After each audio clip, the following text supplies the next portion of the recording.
Hey guys, welcome to episode 6 of Understanding with Jonty.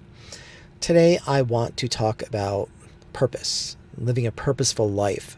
I remember growing up and, of course, early on in my education being asked, so what do you want to do when you grow up, right? Kids are like, I want to be a police officer, I want to be a fireman, I want to be, um, I really didn't know. And so, early on, I did put some thought into this. Yeah, what is my purpose? What am I going to do with my life? And, my father was a dental technician. And so I'm like, you know what? I can build on that. I can be maybe a dentist, right? However, my father did not like this. You'd think he'd be flattered that I'd be building on he'd done, but he really wanted me to be a doctor. This is such a stereotypical child of an immigrant story, right?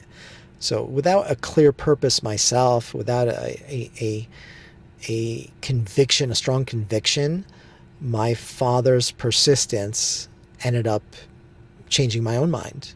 I ended up living his dream. And unfortunately, adding to this, I was very good at school and I was a very stubborn person. So once I set my mind on a goal, I trudged ahead full force. So, without failure, I was never forced to reconsider my decision. That's how I ended up going to college, graduating from college, getting into medical school, graduating from medical school, getting into a residency. But by the end, I was burnt out.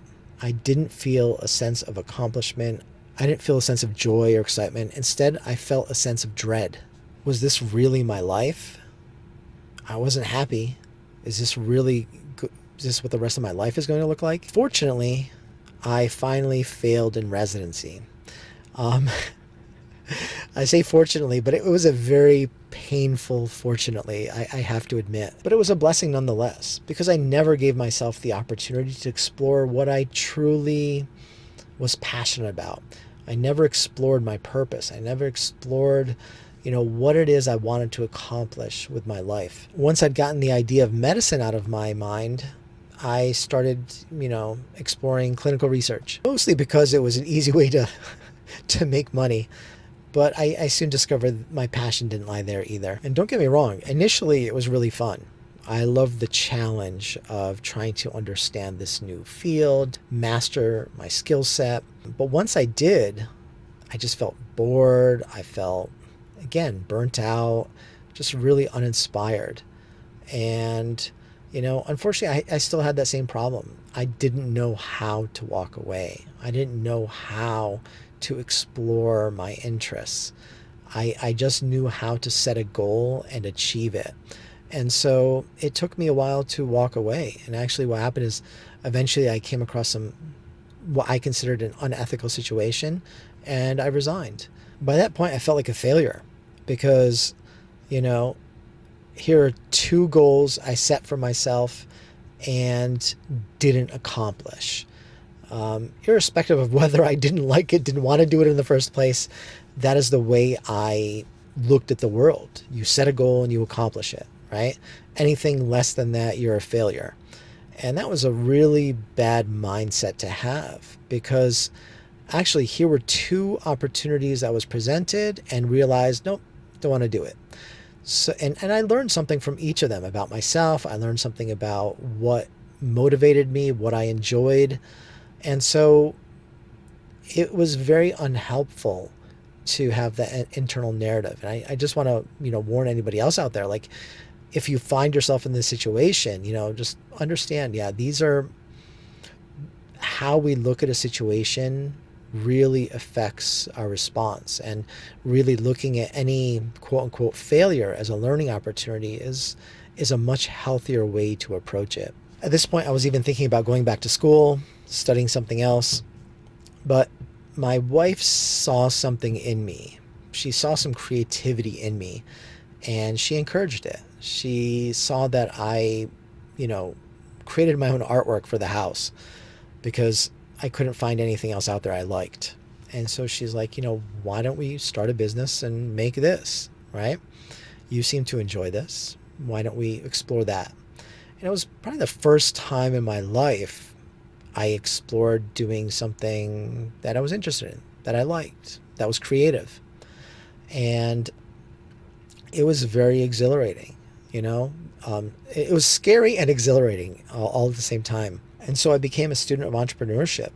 I learned how to create products, how to market them. I learned about, the importance of mindset and, how important it is to overcome our own limitations in order to become a more successful entrepreneur. How important it is to serve the needs of your customer and the inherent generosity that an entrepreneur has to have. It's not about them. It's not about what they want. Not about what they want to tell the world. It's about what the world wants and serving that need that has been unmet and serving it better than the existing competitors that may have gotten lazy and may just be sitting there and dragging in the money and really forgot to serve the customer. So that's what I really loved about entrepreneurship. I enjoyed teaching people about the inspiration for our work, the history, the culture that was underlying it. I enjoyed interacting with people on social media, interacting with customers, meeting them at events, organizing meetups, traveling around the world and meeting new and interesting people. It was a very cool experience, I have to say. We eventually closed the business, but I continued down this path of entrepreneurship, upping my skills, learning more about myself, learning more about, how to better serve customers and clients, how to find a niche that wasn't too big, wasn't too small. And so I opened and closed a few more businesses during that time. And at that point, I started questioning whether I truly loved entrepreneurship or something else connected to entrepreneurship. And it was around then I learned about Ikigai. Its purpose is to help you discover your life's purpose, the joy you extract from life. Entrepreneurs like to use it to kind of find where they should go. I mean, because for an entrepreneur, honestly, it's almost infinite, the choices you have. And so it's important to understand yourself and what you're passionate about and what you'll stick in there doing for the long haul, because it's very challenging. It's not limited to work. It has a broader purpose. It can be something as simple as gardening, working a job to make money, but finding joy and fulfillment in coming home and gardening in the evenings, gardening on the weekends, watching things grow, nurturing life, making things beautiful, making your surroundings beautiful. It can be something as simple as that. So the Ikigai exercise itself is not necessarily meant to help you find your career, but people have modified it to do that. It did discover my purpose, and it was an incredible moment. And I can't explain the joy that it caused, the energy, I had nothing had made sense up until this point. But I needed to have all those experiences in order to get to this point. I needed to understand entrepreneurship. I needed to see how I responded to it, what I liked, what I disliked about it. I need to understand clinical research and why I liked that and disliked it. And same thing with medicine, what I liked about it, what I disliked about it, what I discovered about myself. All of those things played into this exercise. And so I don't have regrets, looking back and having these experiences. Honestly, it's very few people who can have that kind of varied experience. And so I'm grateful for it, and I'm grateful to where it's led me. And that's what I want for you. I want you to also feel purpose, to have purpose in your life, to feel fulfilled and feel content and live in a world where you're happy, and it's a world full of beauty and opportunity. I do find myself asking, could I have discovered this earlier? If I had been paying attention, would I have found my life's purpose 5 years earlier, 10 years earlier? It's hard to say, but there were clues. And that's what I want to pass along to you. Maybe you can discover earlier. Because when I look back at my life, it's only too obvious. Because I grew up hearing stories that my parents and grandparents would tell about the struggles that they experienced around the world, the struggles that brought them to America to find safety and security, to raise their children in peace. That was a very formative part of my early years, something that affected how I see the world, how I interact with the world, because I am very cognizant of the dangers of life and the fragility of peace. And I find myself always going back to this idea of, can we live better lives? Can we think better? Can we interact with people better in order to ensure we live peaceful, secure, safe lives? This was only reinforced when I watched my father watching the news, or better yet, yelling at the news. And I found myself thinking, like, you know, we can do better. We can live better lives. So when I heard my grandfather, maybe when I was in middle school, high school, say to me, you know, we need to bring the people together, in his broken English, this World War II vet who fought, was captured, put in a POW camp, thought he was going to die there, eventually released, married a German woman, lived in Germany for maybe 7 years or so, and then came to America. This man who kind of saw the worst in ourselves, the worst in humanity, had hope that we as individuals could ensure that we found and encouraged the best in each other. That he hoped that his children, grandchildren, and future generations wouldn't have to experience what he experienced. So his passion for creating peace, for creating a better world, really resonated with me. In high school, I had a history teacher that would do a weekly quiz with us. And this weekly quiz would have domestic news, international news stories, and he'd ask us questions. So it was very much a current events kind of quiz show, I guess you could say. And I always loved it. Like, I had a friend in the class, he would always get all the domestic news questions, and then the international news was me. I remember one time I shocked him. I just saw his jaw drop. It was the beginning of the Yugoslavian Civil War, and he asked about, I still remember the question, he asked about what city was being bombarded, blockaded by the Serbs. And I'm like, oh, I just saw that story a day or two earlier. I'm like, oh yeah, Dubrovnik. And he's like, and he even before I answer, he's like, oh, I don't think anybody can get this. And I'm like, I raised my hand, like, Dubrovnik.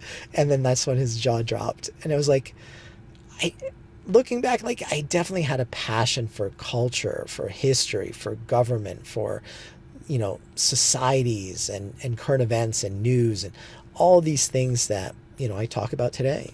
I'm doing right now. But it was there. And if I just kind of paid attention, I think I could have seen it earlier. Maybe I wouldn't have the same nuance of thought, diversity of thought, you know, that I bring to it now. But I think for others out there, maybe you don't need that. And, you know, taking a closer look at your life and where your passions lie and where your strengths lie really will give you a clue as to where you can take your life. Where does that passion lie? In college, you know, I studied biology. I was pre-med, but I always found myself more interested in non-science classes. I took a class on American Indians. I studied Arabic for a year. I took a class on the modern history of the Middle East. And that was probably one of my favorite classes. The professor was an Israeli professor, and I really enjoyed his perspective. I enjoyed learning history with him. and, you know, writing the papers. And he enjoyed reading my papers. He even called me in multiple times. He's like, your perspective isn't American. Your perspective isn't what he typically sees as a Muslim perspective or an Arab Middle Eastern perspective. And so it always, it really captured his attention. And, you know, he'd call me in, we'd have conversations about, you know, history, politics, the Middle East, what's going on. And, you know, it was, like I said, probably one of my favorite classes. I learned a lot. I grew. I was able to share my ideas and go back and forth with somebody else. A more telling part of my college experience was what I did outside of class, because I spent a lot of time just hanging out with people. Like my Korean American roommate, like, introduced me to Korean food and K-pop and, you know, eating with chopsticks. And, you know, it is funny. Even we would talk about our different kind of cultural backgrounds, and there were overlaps, and there were, like, it was fascinating. And kind of only recently I realized that, you know, we both of our cultures are influenced by Central Asian culture. And so, you know, you can see that in even so many generations removed, we had these similarities because of this commonality we shared. And I loved exploring that. You know, I loved hanging out with my, you know, Desi friends, having some really good Desi food, and, like, my Korean friends having tteokbokki and bulgogi and all those foods. And, you know, hanging out with the Asian crew and watching them rip on each other, all of them making fun of the Filipino kids. So that, you know, the American-born ones making fun of the recently arrived ones, and the recently arrived ones making fun of the American ones. You know, fobs and ABCs and bananas. And anyway, I could do a whole talk on that, but it fascinated me. And, you know, the differences fascinated me, the similarities fascinated me, just the study of human beings and how we can all get along and relate, and the intimacy of it too, right? I remember my roommate brought me to a Korean grad student's, you know, apartment once, and we had dinner with her, and it was a very intimate experience, like being invited into someone's home, sharing their food, learning about their culture and history. You know, same thing with the Turkish students. In college, we'd hang out at they had an apartment they all used to hang out at. And then sometimes we even went off to New York City, and the Turkish students there would host us. You know, no questions asked. Come on in, hang out with us. They fed us, they housed us. Perfect strangers. But they let me into their world. They invited me into their world. And I learned so much about their culture, their history, their struggles. And it was fascinating. Hanging out with these people, learning about these people, learning about these cultures, learning about these traditions, learning about these, like I say, differences and commonalities. That was really the highlight of my college experience. I even had a friend from Honduras, and he introduced me to American gangster rap. So, which was pretty funny. Like, somebody from another country is introducing me to American music, but it works, you know? And at the time I was listening to, like, Turkish pop music and Arab music and Korean pop and Chinese and Japanese and all this international music. And my Honduran friends introduces me to gangster rap. So thanks to you. Thanks, man. I still enjoy Tupac to this day. Like, even in medical school, I gravitated towards oncology. And it wasn't the medicine, it wasn't even the physicians. It was the mindset of the physician and the mindset of the patients. It was this, you know, being told you have a terminal diagnosis is a very difficult thing. And I watched as this doctor guided her patients to not just handle that devastating news, but thrive. Like, these patients with cancer were happier, were more optimistic, more hopeful than the people who were coming in with the flu, you know? It was incredible. We all could learn so much from these people. People we consider unfortunate, having an unfortunate diagnosis. they live more purposeful lives, more meaningful lives, more beneficial lives than most of us. And that's what I love. That's where I found my passion. Like, I love watching these people grow, develop. I still remember one patient really well. He was diagnosed with lung cancer, given, I think, like 3 to 6 months to live. And he's like, I changed my life immediately. He's like, I was constantly working. I was a workaholic. I wouldn't see my family. And then I got this diagnosis. I'm like, what am I doing all of this for? I say I do it for my family, but I don't see my family. So he completely revamped his entire life. He made time for his family. Weekends were sacred time just for them. He bought, like, boat, ski, those Sea-Doo watercrafts, and really made sure to be with his family there on the weekends. And he said 5 years later, he was still doing that same thing. He was still alive, and he was still, like, enjoying his family, being with his family. It had dramatically changed how he lived his life. And it was moments like that that really filled me with awe, with meaning, with purpose. And again, those clues are there if we just open our eyes to them. If we're not blinded by, living somebody else's purpose, or too stubborn to give up on a goal we've set for ourselves, or too blind to see that, yeah, I'm making money here, but it's making me miserable, and, I can make money doing other things. Even when I got into entrepreneurship, the stuff that I loved the most was the self-development work.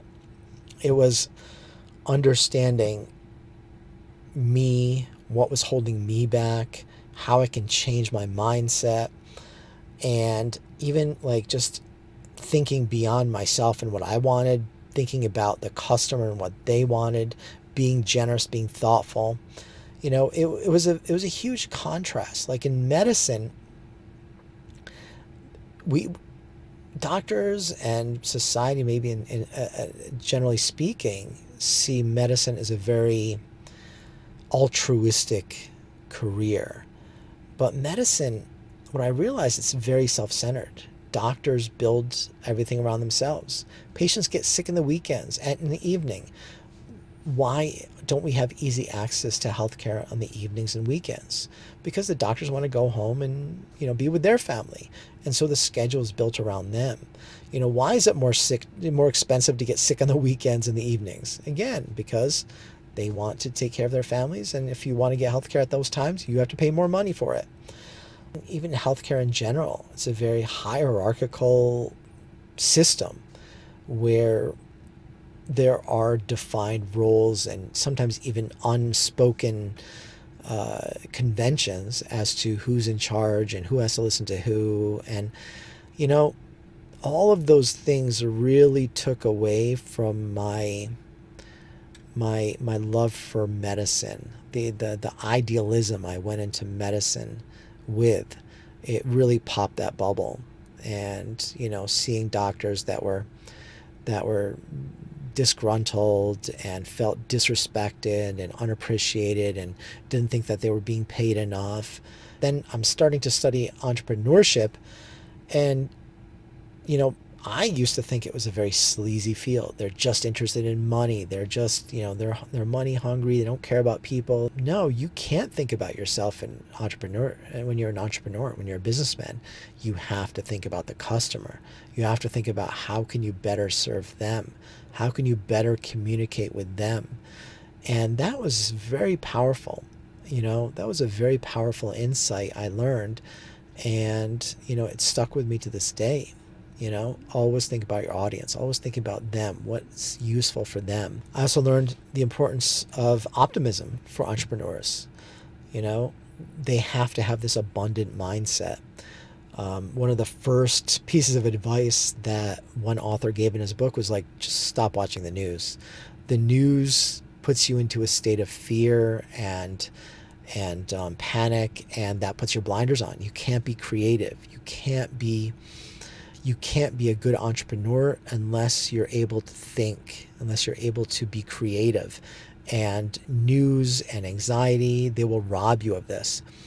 And if you really look at life objectively, you're going to realize that we've never had it better. The amount of technology, the amount of wealth, the amount of so many things that the health and wellness that we enjoy today is so much better than at any time in history. So that optimism that I learned in entrepreneurship, like I said, it still sticks with me till today. So the conclusion I came to in my Ikigai exercise, it was staring me in the face this whole time, you know? And I suspect the same is true for you. There are things that light you up.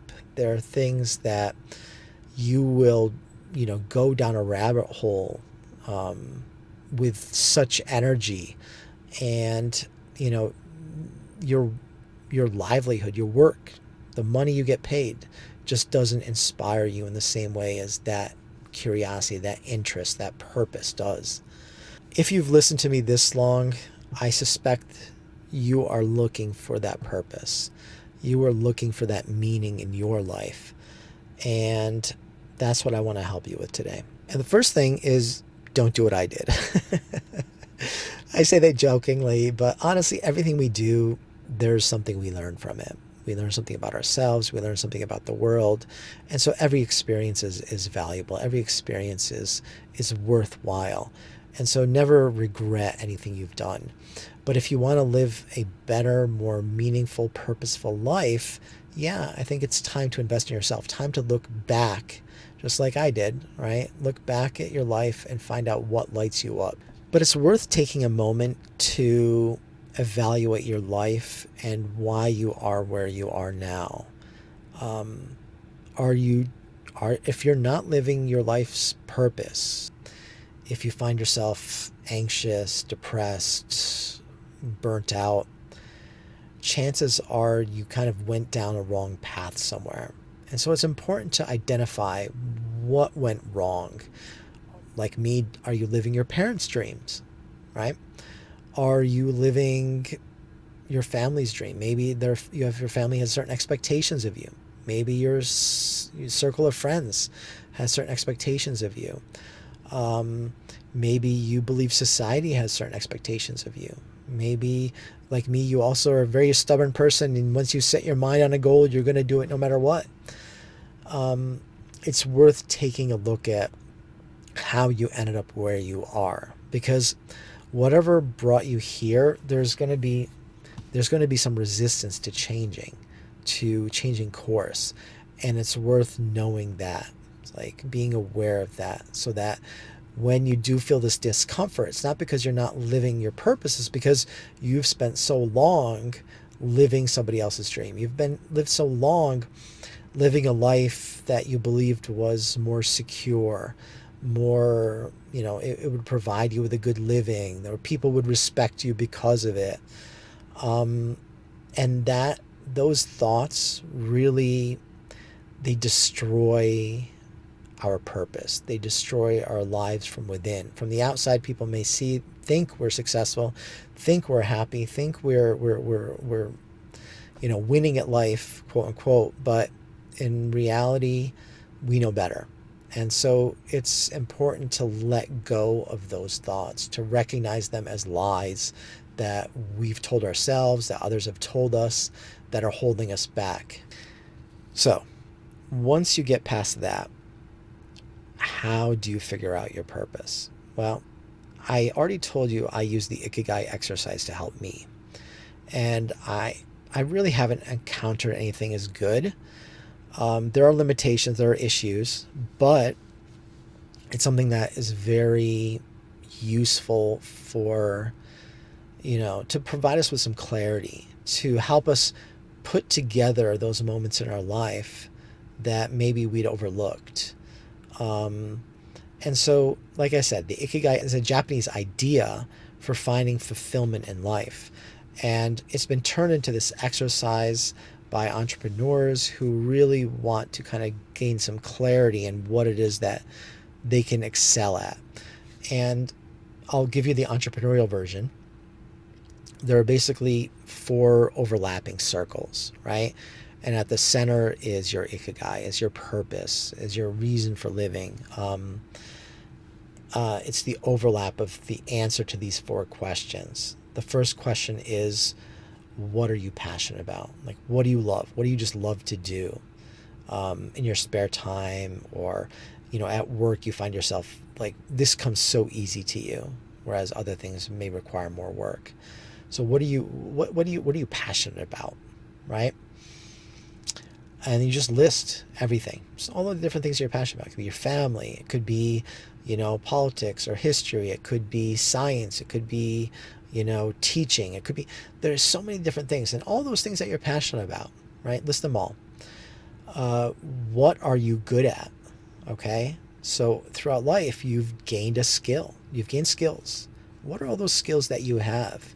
There are skills that you learned in school. There are skills you learn at work. There are skills you learn in just life. Are you an extrovert and you love talking to people? Do people enjoy listening to you? Do people enjoy talking to you? Do people feel comfortable around you? All of those are skills that you are good at. So don't discount anything. Really spend some time and really go in deep and just list everything you are good at, skills that you have. What does the world need?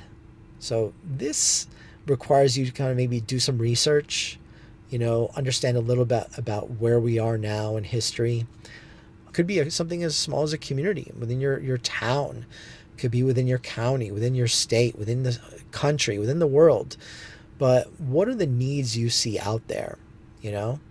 Maybe you see social media taking people away, and even though they're connected to more people, they have a lack of depth of connection. So you really think the world needs more deeper connections, right?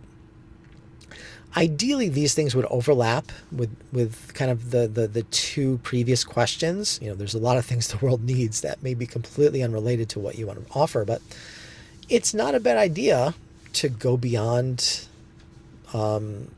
your field, your interest either. Maybe you'll find an opportunity.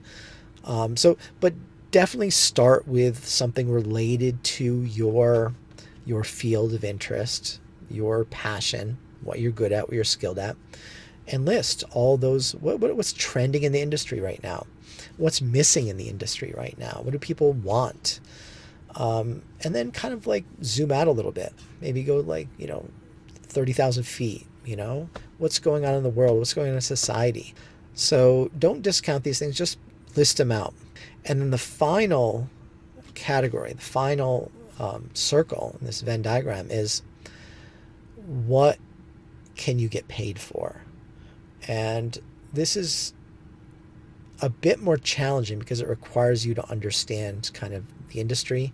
The longer you work in the world, the more experience and the more diverse experiences you have, the more opportunities you're going to see. So, you can start listing jobs that are related to the interests you have. You can zoom out and talk about maybe starting your own business, maybe a consultancy, maybe you can become an influencer. That's another option. Creating videos on YouTube that teach people about your interests. That's another way to make money. So do some research and try not to limit yourself to what you've learned. You have to kind of unlearn what you've learned in order to do this exercise well. And really at the center of this is consolidating all these things. Maybe you'll easily realize that there is a job you can do that would connect all the dots here. Maybe you'll learn that you need to do some more research to find what other opportunities are available. You'll have to go back and do some more research and fill in one of the answers to one of these questions. All of these things do require time. The more experience, run them by other people too. Show them, ask them, what do you think I do well? What do you like about me? What am I good at? What would you pay me for? It's good sometimes to get an outside perspective that can also help you. If you need somebody to bounce these ideas off of, feel free to reach out to me. I'm happy to help you in any way I can.